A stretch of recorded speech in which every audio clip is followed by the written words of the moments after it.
Students, welcome to Anu educational studies. 9ನೇ ತರಗತಿ ಗಣಿತ ಭಾಗ 2 ಅಧ್ಯಾಯ 9 ವೃತ್ತಗಳು. ಹಿಂದಿನ ವಿಡಿಯೋದಲ್ಲಿ ನಾವು ಅಭ್ಯಾಸ 9.3ರ 5 ಮತ್ತು 6ನೇ ಪ್ರಶ್ನೆಗಳಿಗೆ ಉತ್ತರಿಸಿದ್ದೇವೆ.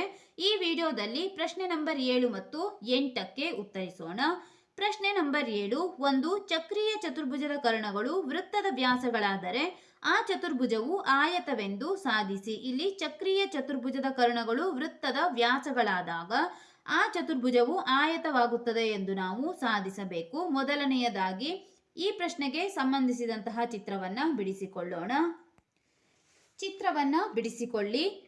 ABCD ಎಂದು ನಾವು ಚಕ್ರೀಯ ಚತುರ್ಭುಜವನ್ನ ರಚಿಸಿದ್ದೇವೆ. ABCD ಒಂದು ಚಕ್ರೀಯ ಚತುರ್ಭುಜ ಎಂದು ನಾವು ತೆಗೆದುಕೊಳ್ಳೋಣ.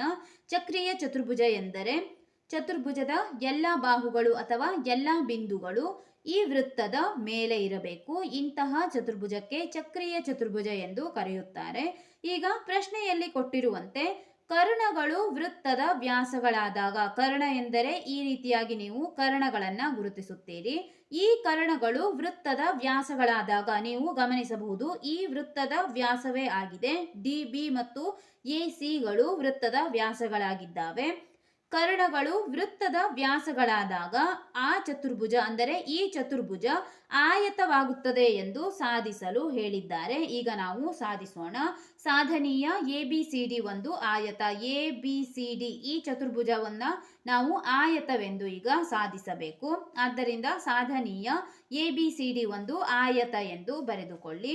ಕೋನ BAD ½ ಇಂಟು BOD ಅಂದರೆ ಕೋನ BADಯು BOD ಕೋನದ 2ರಷ್ಟಿರುತ್ತದೆ ಅಥವಾ BOD ಕೋನ BAD ಕೋನದ ಅರ್ಧದಷ್ಟಿರುತ್ತದೆ ಎಂದು ಅರ್ಥ. ಕೋನ ನೋಡಿ, BAD ಕೋನ ಈ ಕೋನ, BOD ಕೋನ BOD ಕೋನ ಈ ಕೋನದ ಅರ್ಧದಷ್ಟಿರುತ್ತದೆ ಎಂದು ಅರ್ಥ. ಈಗ ಚಿತ್ರದಲ್ಲಿ ನೋಡೋಣ. ಪ್ರಮೇಯವನ್ನು ಗಮನಿಸಿ. ಪ್ರಮೇಯ 9.7ರಲ್ಲಿ ಒಂದು ಕಂಸದಿಂದಾಗಿ ವೃತ್ತ ಕೇಂದ್ರದಲ್ಲಿ ಏರ್ಪಟ್ಟ ಕೋನವು ಅದೇ ಕಂಸದಿಂದಾಗಿ ವೃತ್ತದ ಇತರ ಯಾವುದೇ ಬಿಂದುವಿನಲ್ಲಿ ಎಳೆದ ಕೋನದ 2ರಷ್ಟಿರುತ್ತದೆ. ಅಂದರೆ ಈ ಕೋನ ಅಥವಾ ಈ ಕೋನದ 2ರಷ್ಟಿರುತ್ತದೆ ಎಂದು ಪ್ರಮೇಯದಲ್ಲಿ ಹೇಳಿದ್ದಾರೆ. ಒಂದು ಕಂಸದಿಂದಾಗಿ ವೃತ್ತ ಕೇಂದ್ರದಲ್ಲಿ ಏರ್ಪಟ್ಟ ಕೋನ, ಈ ರೀತಿಯಾಗಿ ಒಂದು ಕಂಸದಿಂದಾಗಿ ವೃತ್ತ ಕೇಂದ್ರದಲ್ಲಿ ಏರ್ಪಟ್ಟ ಕೋನ, ಅದೇ ಕಂಸದಿಂದಾಗಿ ಈ ಕೋನವನ್ನು ನೀವು ನೋಡಬಹುದು, ಕಂಸದಿಂದ ಏರ್ಪಟ್ಟಿದೆ. ಅದೇ ಕೋನ ವೃತ್ತದ ಯಾವುದೇ ಇತರ ಬಿಂದುವಿನಲ್ಲಿ ಎಳೆದ ಕೋನದ 2ರಷ್ಟಿರುತ್ತದೆ. ಅಂದರೆ ಈ ಕೋನದ ಅಥವಾ ಈ ಕೋನದ 2ರಷ್ಟಿರುತ್ತದೆ. ಇನ್ನೊಮ್ಮೆ ನೋಡಿ, ಈ ಕೋನದ 2ರಷ್ಟಿರುತ್ತದೆ ಎಂದು ಅರ್ಥವಾಗಿದೆ. ಈಗ ನಾವು BAD ½ BOD ಎಂದು ಬರೆದಿದ್ದೇವೆ. BAD ಕೋನ ಈ ಕೋನದ ಅರ್ಧದಷ್ಟಿದೆ, BOD ಕೋನದ ಅರ್ಧದಷ್ಟು BAD ಕೋನ ಇದೆ ಎಂದು ಅರ್ಥ. ಆದ್ದರಿಂದ BAD ಕೋನ ಅರ್ಧ ಇಂಟು BOD ಎಂದು ಬರೆದುಕೊಳ್ಳಿ. ಅರ್ಧ ಇಂಟು BOD ಕೋನ BOD ಈ ಕೋನವನ್ನು ನೀವು ಗಮನಿಸಬಹುದು. ಇದೊಂದು ಸರಳ ರೇಖೆಯಾಗಿದೆ. ಸರಳ ರೇಖೆ ಎಂದರೆ ಇದು ಸರಳ ಕೋನ ಅಥವಾ 180 ಡಿಗ್ರಿಗೆ ಸಮನಾಗಿರುವ ಕೋನವಾಗಿದೆ. ಸರಳ ಕೋನ ಎಂದರೆ BOD, ಇದು 180 ಡಿಗ್ರಿ ಆಗುತ್ತದೆ. ಅರ್ಧ ಗುಣಿಸು 180 ಎಂದರೆ 2 1 2, 2 9 18, 0ಗೆ 0 ಅಂದರೆ 90 ಬಂದಿದೆ. BAD ಕೋನ ಈ ಕೋನ 90 ಡಿಗ್ರಿ ಆಗಿದೆ, ಅಂದರೆ ಲಂಬ ಕೋನ. ಈ ಕೋನ 180 ಡಿಗ್ರಿ ಆಗಿದ್ದಾಗ ಈ ಕೋನದ ಅರ್ಧದಷ್ಟಿದೆ. ಇದು 180 ಇದೆ, ಈ ಕೋನದ ಅರ್ಧದಷ್ಟು ಎಂದರೆ 90 ಡಿಗ್ರಿ ಬಂದಿದೆ ಎಂದು ಅರ್ಥ. ಇದೊಂದು ಚಕ್ರೀಯ ಚತುರ್ಭುಜವಾದ್ದರಿಂದ ಇದು ಒಂದು ಚಕ್ರೀಯ ಚತುರ್ಭುಜವಾಗಿದೆ. ಚಕ್ರೀಯ ಚತುರ್ಭುಜವಾದಾಗ ಅಭಿಮುಖ ಕೋನಗಳ ಮೊತ್ತ 180 ಡಿಗ್ರಿಗೆ ಸಮನಾಗಿರುತ್ತದೆ. ಅಂದರೆ ಈ ಕೋನ ಮತ್ತು ಈ ಕೋನವನ್ನ ಸೇರಿಸಿದಾಗ ಮೊತ್ತವು 180 ಆಗುತ್ತದೆ. ಇದು ಚಕ್ರೀಯ ಚತುರ್ಭುಜದ ಒಂದು ಗುಣ. ಅದನ್ನೇ ಬರೆಯಿರಿ. BAD ಪ್ಲಸ್ BCD 180 ಡಿಗ್ರಿ ಎಂದು ತೆಗೆದುಕೊಳ್ಳಿ. BAD ಕೋನ ಮತ್ತು BCD ಕೋನ ಈ ಎರಡು ಕೋನಗಳನ್ನು ಕೂಡಿಸಿದಾಗ 180 ಡಿಗ್ರಿ ಬರುತ್ತದೆ. ಆದ್ದರಿಂದ BAD ಪ್ಲಸ್ BCD 180 ಡಿಗ್ರಿ. ಇನ್ನೊಮ್ಮೆ ಬರೆದಿದ್ದೇವೆ. BAD plus BCD equals to 180 degree. BAD ಕೋನ 90 ಡಿಗ್ರಿ ಬಂದಿದೆ, 90 ಪ್ಲಸ್ BCD ಹಾಗೆ ಇರಲಿ ಈಕ್ವಲ್ಸ್ ಟು 180 ಎಂದು ಬರೆದುಕೊಳ್ಳಿ. BCD ಈಕ್ವಲ್ಸ್ ಟು 180ರಲ್ಲಿ 90 ಕಳೆದಾಗ ಪುನಃ ನಮಗೆ 90 ಡಿಗ್ರಿ ಬಂದಿದೆ. ಅಂದರೆ ಕೋನ BCDಯು ಕೂಡ ಇಲ್ಲಿ 90 ಡಿಗ್ರಿ ಆಯಿತು. 90 ಡಿಗ್ರಿ ಮತ್ತು 90 ಡಿಗ್ರಿ ಬಂದಿದೆ.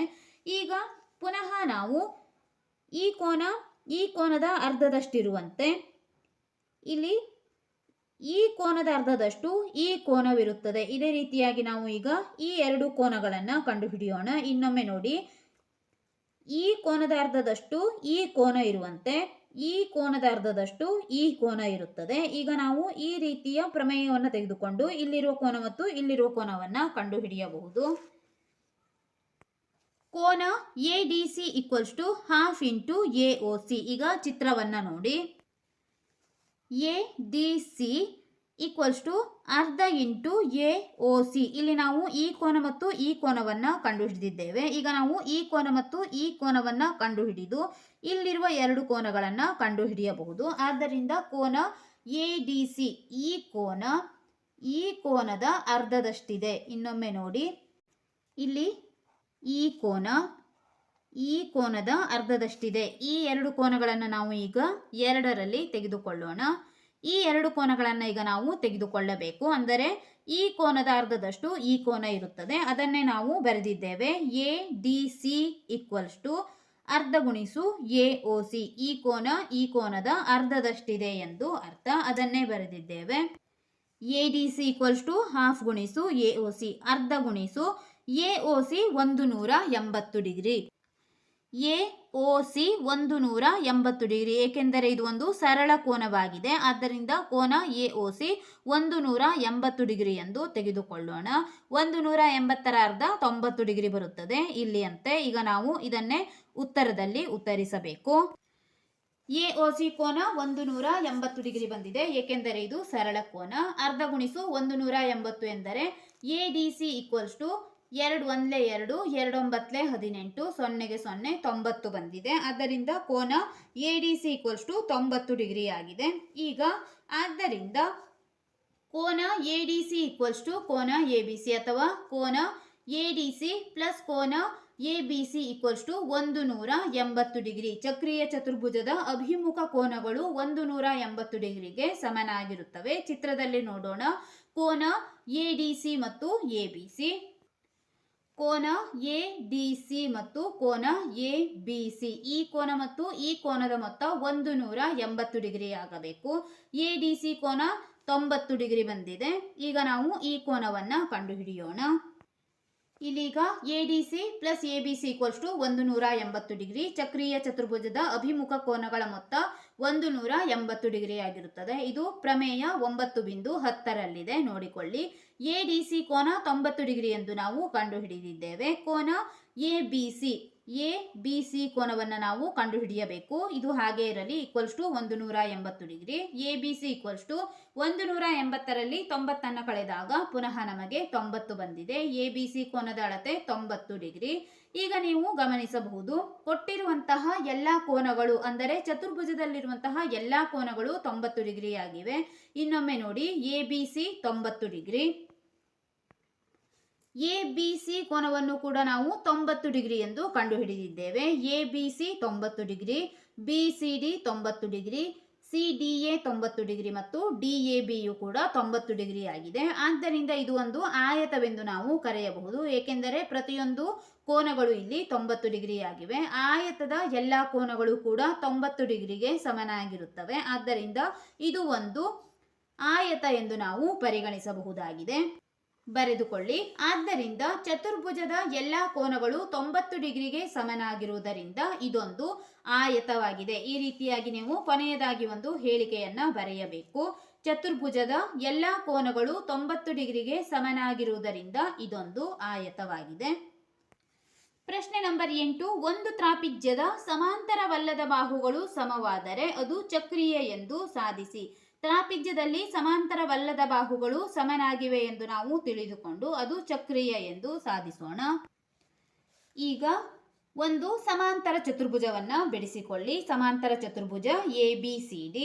ಈಗ AB ಮತ್ತು DC ಇವುಗಳು ಸಮವಾಗಿದೆ ಎಂದು ಹೇಳಿದ್ದಾರೆ. ಅಂದರೆ ಈ ಬಾಹುವಿಗೆ ಸಮನಾಗಿದೆ ಎಂದು ನಾವು ತೆಗೆದುಕೊಳ್ಳಬೇಕು.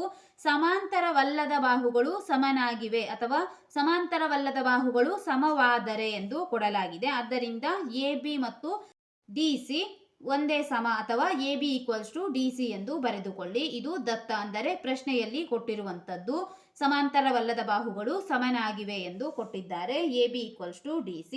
AB perpendicular to DC ಅಂದರೆ AB DCಗೆ ಸಮಾಂತರವಾಗಿದೆ. ಇಲ್ಲಿ ನೀವು ನೋಡಬಹುದು ಇವು ಎರಡು ಒಂದೇ ದೂರದಲ್ಲಿವೆ. ಆದ್ದರಿಂದ AB DCಗೆ ಸಮಾಂತರವಾಗಿದೆ ಎಂದು ನಾವು ಬರೆದಿದ್ದೇವೆ. ರಚನೆ AM perpendicular to DC, BN perpendicular to DC. AM BN ಇವೆರಡನ್ನು ನಾವು ಈಗ ರಚಿಸಬೇಕು. AM perpendicular to DC ಅಂದರೆ AM DCಗೆ ಲಂಬವಾಗಿರುವಂತೆ ರಚಿಸಬೇಕು ಮತ್ತು BN ಅನ್ನು ಕೂಡ DCಗೆ ಲಂಬವಾಗಿರುವಂತೆ ಒಂದು ರಚನೆಯನ್ನ ಡಾಟೆಡ್ ಲೈನ್ಸ್ ಅಲ್ಲಿ ನೀವು ತೋರಿಸಿ. ಅಂದರೆ AM perpendicular to DC ಮತ್ತು BN perpendicular to DC ಈ ರೀತಿಯಾಗಿ ನೀವು ಈ ಎರಡು ಗೆರೆಗಳನ್ನ ಡಾಟೆಡ್ ಲೈನ್ಸ್ ಅಲ್ಲಿ ತೋರಿಸಬೇಕು. ಕೋನ AMD ಮತ್ತು ಕೋನ BNCಗಳಲ್ಲಿ AMD ಮತ್ತು BNCಗಳಲ್ಲಿ AD = BC. ಇಲ್ಲಿ AD BC ಇವುಗಳು ಕೂಡ ದತ್ತ ಒಂದೇ ಸಮನಾಗಿವೆ ಎಂದು ನಾವು ತೆಗೆದುಕೊಂಡಿದ್ದೇವೆ. ಇವೆರಡು ಸಮಾಂತರವಾಗಿವೆ ಎಂದು ತೆಗೆದುಕೊಂಡಾಗ AD ಮತ್ತು BCಗಳು ಕೂಡ ಒಂದಕ್ಕೊಂದು ಸಮನಾಗಿರುತ್ತವೆ. ಇವುಗಳನ್ನು ನಾವು ವಿಕರ್ಣ ಎಂದು ಕರೆಯುತ್ತೇವೆ ಅಥವಾ ಕರ್ಣಗಳು, ವಿಕರ್ಣ ಅಥವಾ ಕರ್ಣಗಳು ಎಂದು ಕೂಡ ನೀವು ಊಹಿಸಬಹುದು. ಆದ್ದರಿಂದ AMD ಮತ್ತು BNCಗಳಲ್ಲಿ AD ಮತ್ತು BCಗಳು ಸಮನಾಗಿವೆ ಎಂದು ಬರೆಯಿರಿ. ಕೋನ AMD ಮತ್ತು BNCಗಳಲ್ಲಿ ಈ ಕೋನ ಈ ಕರ್ಣಕ್ಕೆ ಸಮನಾಗಿದೆ, ಈ ಕರ್ಣಕ್ಕೆ ಸಮನಾಗಿದೆ. ದತ್ತ ವಿಕರ್ಣ ಎಂದು ಬರೆಯಿರಿ. ಕೋನ AMD = ಕೋನ BNC. AMD ಈ ಕೋನ BNC ಈ ಕೋನಕ್ಕೆ ಸಮನಾಗಿದೆ. ಏಕೆಂದರೆ ಇವುಗಳು ಲಂಬವಾಗಿರುವುದರಿಂದ ಇವೆರಡು ಲಂಬವಾಗಿರುತ್ತವೆ. ಆದ್ದರಿಂದ ಕೋನ AMD = BNC = 90 ಡಿಗ್ರಿ. ಇಲ್ಲಿ ಕಾರಣ AM perpendicular to DC ಅಂದರೆ AM DCಗೆ ಲಂಬವಾಗಿದೆ ಮತ್ತು BN perpendicular to DC BN DCಗೆ ಲಂಬವಾಗಿದೆ. ಆದ್ದರಿಂದ ಇವುಗಳ ಕೋನ ಈ ಕೋನ ಮತ್ತು ಈ ಕೋನ 90 ಡಿಗ್ರಿ ಆಗಿದೆ. ಮತ್ತು ಇನ್ನೊಂದು AM = BN. ಬಾಹು AM BNಗೆ ಸಮನಾಗಿದೆ. AM BNಗೆ ಸಮನಾಗಿದೆ. ಏಕೆಂದರೆ AB perpendicular to AB ಮತ್ತು DCಗಳು ಸಮದೂರದಲ್ಲಿವೆ. AB DC ಸಮದೂರದಲ್ಲಿವೆ. ಏಕೆಂದರೆ ಇವು ಸಮಾಂತರ ಚತುರ್ಭುಜವಾದ್ದರಿಂದ ಈ ಎರಡು ಅಭಿಮುಖ ಬಾಹುಗಳು ಒಂದಕ್ಕೊಂದು ಸಮದೂರದಲ್ಲಿರುತ್ತವೆ. ಈ ಎರಡು ಸಮದೂರದಲ್ಲಿರುವುದರಿಂದ AM ಮತ್ತು BNಗಳು ಕೂಡ ಸಮದೂರದಲ್ಲಿವೆ ಎಂದು ಅರ್ಥ. AM = BN ಆಗುತ್ತದೆ. ಈ ಬಾಹುವಿಗೆ ಸಮನಾಗಿದೆ. ಆದ್ದರಿಂದ AM = BN. AB ಮತ್ತು DC ಸಮಾಂತರವಾಗಿವೆ ಮತ್ತು ಸಮದೂರ ಎಂದು ಬರೆದುಕೊಳ್ಳಿ. ಆದ್ದರಿಂದ ಲಂಬಕೋನ ಕರ್ಣಬಾಹು ಸರ್ವಸಮ ತ್ರಿಭುಜಗಳ ನಿಯಮದಂತೆ ಈಗ ನಾವು ಈ ಎರಡು ತ್ರಿಭುಜಗಳನ್ನು ಸರ್ವಸಮ ಎಂದು ಸಾಧಿಸಿದಂತಾಯಿತು. ಅಂದರೆ ಲಂಬಕೋನ ವಿಕರ್ಣ ಎಂದರೆ ಕರ್ಣ, ಲಂಬಕೋನ ಕರ್ಣ ಬಾಹು. ಇಲ್ಲೂ ಕೂಡ ಲಂಬಕೋನ ಕರ್ಣ ಬಾಹು. ಈ ಕರ್ಣಕ್ಕೆ ಸಮನಾಗಿದೆ. ಈ ಲಂಬಕೋನಕ್ಕೆ ಸಮನಾಗಿದೆ ಮತ್ತು ಈ ಬಾಹುವಿಗೆ ಸಮನಾಗಿದೆ. ಆದ್ದರಿಂದ ಲಂಬಕೋನ ಕರ್ಣ ಬಾಹು ಸರ್ವಸಮ ತ್ರಿಭುಜಗಳ ನಿಯಮದಂತೆ ಈ ಕೋನ ಸರ್ವಸಮವಾಗಿದೆ ಎಂದು ನಾವು ಬರೆಯಬಹುದು. ಕೋನ AMD ಮತ್ತು ಕೋನ BNCಗಳು ಸರ್ವಸಮ ತ್ರಿಭುಜಗಳಾಗಿವೆ. ಇದು ಸರ್ವಸಮ ತ್ರಿಭುಜದ ಗುರುತು ಅಥವಾ ಇದು ಸರ್ವಸಮ ತ್ರಿಭುಜಗಳು ಎಂದು ತೋರಿಸುವ ಚಿಹ್ನೆಯಾಗಿದೆ. ಈ ರೀತಿಯಾಗಿ ನೀವು ಬರೆಯಬೇಕು. ಆದ್ದರಿಂದ ಕೋನ ADC = ಕೋನ BCD. ಕೋನ ಇಲ್ಲಿ ನೋಡಿ ADC = BCD ಅಂದರೆ ಈ ಕೋನಕ್ಕೆ ಸಮನಾಗಿದೆ ಎಂದು ಹೇಳಬಹುದಾಗಿದೆ. ಈ ಕೋನಕ್ಕೆ ಸಮ, ಏಕೆಂದರೆ ಇವು ಸರ್ವಸಮ ಎಂದು ನಾವು ಸಾಧಿಸಿದ್ದೇವೆ. ಇವುಗಳು ಸರ್ವಸಮವಾದಾಗ ಈ ಕೋನಕ್ಕೂ ಕೂಡ ಸಮನಾಗಬೇಕು. ಅದನ್ನೇ ಬರೆಯಿರಿ. ಆದ್ದರಿಂದ ಕೋನ A D C equals to ಕೋನ ಬಿ ಸಿ ಡಿ ಆಗಿದೆ. ಸರ್ವಸಮ ತ್ರಿಭುಜದ ಅನುರೂಪ ಬಾಹುಗಳು, ಎರಡು ತ್ರಿಭುಜಗಳು ಸರ್ವಸಮವಾದಾಗ ಅದರಲ್ಲಿರುವಂತಹ ಅನುರೂಪ ಬಾಹುಗಳು ಅಥವಾ ಅನುರೂಪ ಕೋನಗಳು ಕೂಡ ಸರ್ವಸಮವಾಗಿರುತ್ತವೆ. ಆದ್ದರಿಂದ A D C equals to B C D, ಇದನ್ನು ನಾವು 1 ಎಂದು ತೆಗೆದುಕೊಳ್ಳೋಣ. ಇದು ಹೇಳಿಕೆ 1 ಆಗಿದೆ. ಎ ಬಿ ಮತ್ತು ಡಿ ಸಿ ಸಮಾಂತರವಾಗಿವೆ, ಇದನ್ನು ನಾವು ಮೊದಲೇ ತೆಗೆದುಕೊಂಡಿದ್ದೇವೆ. ಎ ಬಿ ಮತ್ತು ಡಿ ಸಿ ಸಮಾಂತರವಾಗಿವೆ. ಆದ್ದರಿಂದ ಈಗ ಎ ಡಿ ಛೇದಕದ ಒಂದೇ ಬದಿ ಇರುವ ಕೋನಗಳು, ಎ ಡಿಯನ್ನು ನೋಡೋಣ. ಎ ಡಿ ಈ ಛೇದಕದ ಒಂದೇ ಬದಿಗಿರುವ ಕೋನಗಳು ಬಿ ಎ ಡಿ ಮತ್ತು A D C, B A D ಮತ್ತು ಎ ಡಿ ಸಿ ಇದರ ಅಕ್ಕಪಕ್ಕದಲ್ಲಿರುವಂತಹ ಕೋನಗಳು ಎಂದು ಆಗುತ್ತದೆ. ಅಂದರೆ ಇನ್ನೊಮ್ಮೆ ನೋಡಿ, ಬಿ ಎ ಡಿ ಮತ್ತು ಎ ಡಿ ಸಿ ಇವು 180 ಡಿಗ್ರಿಗೆ ಸಮನಾಗಿರುತ್ತದೆ. ಅಂದರೆ ಇದು ಒಂದು ಛೇದಕವಾಗಿದೆ. ಈ ಛೇದಕದ ಒಂದೇ ಬದಿ ಇರುವಂತಹ ಈ ಎರಡೂ ಕೋನಗಳು 180 ಡಿಗ್ರಿಗೆ ಸಮನಾಗಿರುತ್ತವೆ ಎಂದು ನಾವು ಕಲಿತಿದ್ದೇವೆ. ಆದ್ದರಿಂದ ಈಗ ಕೋನ B A D plus A D C equals to 180 degree ಎಂದು ಬರೆಯಿರಿ. ಕೋನ ಬಿ ಎ ಡಿ ಮತ್ತು A D C equals to 180 degree. ಇನ್ನೊಮ್ಮೆ ಬರೆಯಿರಿ. ಕೋನ ಬಿ ಎ ಡಿ ಪ್ಲಸ್ ಕೋನ B C D, A D C ಇರುವಲ್ಲಿ ನಾವು ಬಿ ಸಿ ಡಿ ಎಂದು ತೆಗೆದುಕೊಂಡಿದ್ದೇವೆ. ಎ ಡಿ ಸಿ ಇರುವಲ್ಲಿ ಬಿ ಸಿ ಡಿ ಎಂದು ಕೂಡ ನಾವು ತೆಗೆದುಕೊಳ್ಳಬಹುದು, ಏಕೆಂದರೆ ಈ ಕೋನ ಈ ಕೋನಕ್ಕೆ ಸಮನಾಗಿದೆ. ಆದ್ದರಿಂದ ಎ ಡಿ ಸಿ ಇರುವಲ್ಲಿ ನಾವು ಬಿ ಸಿ ಡಿ ಅನ್ನು ತೆಗೆದುಕೊಂಡಿದ್ದೇವೆ. ಇವುಗಳ ಮೊತ್ತ ಈಗ 180. ಎ ಡಿ ಸಿ ಬದಲು ಬಿ ಸಿ ಡಿ ಎಂದು ಕೂಡ ನಾವು ತೆಗೆದುಕೊಳ್ಳಬಹುದು, ಏಕೆಂದರೆ ಇವುಗಳ ಅಳತೆ ಈ ಕೋನಗಳ ಅಳತೆ ಒಂದೇ ಆಗಿರುತ್ತದೆ. ಆದ್ದರಿಂದ ಎ ಡಿ ಸಿ ಇರುವಲ್ಲಿ ಬಿ ಸಿ ಡಿ ಅನ್ನು ತೆಗೆದುಕೊಂಡಿದ್ದೇವೆ. ಈಕ್ವಲ್ಸ್ ಟು 180 ಡಿಗ್ರಿ ಆಗಿದೆ. ಅಭಿಮುಖ ಕೋನಗಳ ಮೊತ್ತ 180 ಡಿಗ್ರಿ ಆಗಿರುವುದರಿಂದ ಇದೊಂದು ಚಕ್ರೀಯ ಚತುರ್ಭುಜ. ನೀವು ಮೊದಲೇ ಕಲಿತಿದ್ದೀರಿ ಪ್ರಮೇಯ 9.10 ಅಥವಾ 9.10ರಲ್ಲಿ ಅಭಿಮುಖ ಕೋನಗಳ ಮೊತ್ತ, ಚಕ್ರೀಯ ಚತುರ್ಭುಜದಲ್ಲಿ ಅಭಿಮುಖ ಕೋನಗಳ ಮೊತ್ತ 180 ಡಿಗ್ರಿ ಆಗಿರುತ್ತದೆ. ಅದನ್ನೇ ನಾವು ಇಲ್ಲಿ ಸಾಧಿಸಿದ್ದೇವೆ. ಛೇದಕದ ಒಂದೇ ಬದಿ ಇರುವ ಕೋನಗಳು 180 ಡಿಗ್ರಿಗೆ ಸಮನಾಗಿದೆ. ಅಂದರೆ ಇಲ್ಲಿ ಗಮನಿಸಿ, ಈ ಕೋನ ಮತ್ತು ಸೇರಿದಾಗ ಬಿ ಎ ಡಿ ಕೋನಕ್ಕೆ ಬಿ ಸಿ ಡಿ ಕೋನ ಸೇರಿದಾಗ, ಅಂದರೆ ಈ ಕೋನ ಮತ್ತು ಈ ಕೋನಗಳು ಸೇರಿದಾಗ 180 ಡಿಗ್ರಿಗೆ ಸಮನಾಗಿದೆ ಎಂದರೆ ಇದು ಒಂದು ಚಕ್ರೀಯ ಚತುರ್ಭುಜ. ಇದನ್ನು ನಾವು ಮೊದಲೇ ಕಲಿತಿದ್ದೇವೆ, ಪ್ರಮೇಯದಲ್ಲಿದೆ. ಆದ್ದರಿಂದ ಅಭಿಮುಖ ಕೋನಗಳ ಮೊತ್ತ 180 ಡಿಗ್ರಿ ಆಗಿರುವುದರಿಂದ ಇದೊಂದು ಚಕ್ರೀಯ ಚತುರ್ಭುಜ ಎಂದು ಬರೆದುಕೊಳ್ಳಿ. ಆದ್ದರಿಂದ ಇಲ್ಲಿ ನಾವು ತ್ರಾಪಿಜ್ಯದ ಸಮಾಂತರವಲ್ಲದ ಬಾಹುಗಳು ಸಮವಾದರೆ ಅದು ಚಕ್ರೀಯ ಚತುರ್ಭುಜ ಎಂದು ಇಲ್ಲಿ ತೋರಿಸಿದ್ದೇವೆ. ಈ ವಿಡಿಯೋದಲ್ಲಿ ನಾವು ಅಭ್ಯಾಸ 9.3ರ 7 ಮತ್ತು 8ನೇ ಪ್ರಶ್ನೆಗಳಿಗೆ ಉತ್ತರಿಸಿದ್ದೇವೆ. ಮುಂದಿನ ವಿಡಿಯೋದಲ್ಲಿ ಪ್ರಶ್ನೆ ನಂಬರ್ 9 ಮತ್ತು 10ಕ್ಕೆ ಉತ್ತರಿಸೋಣ.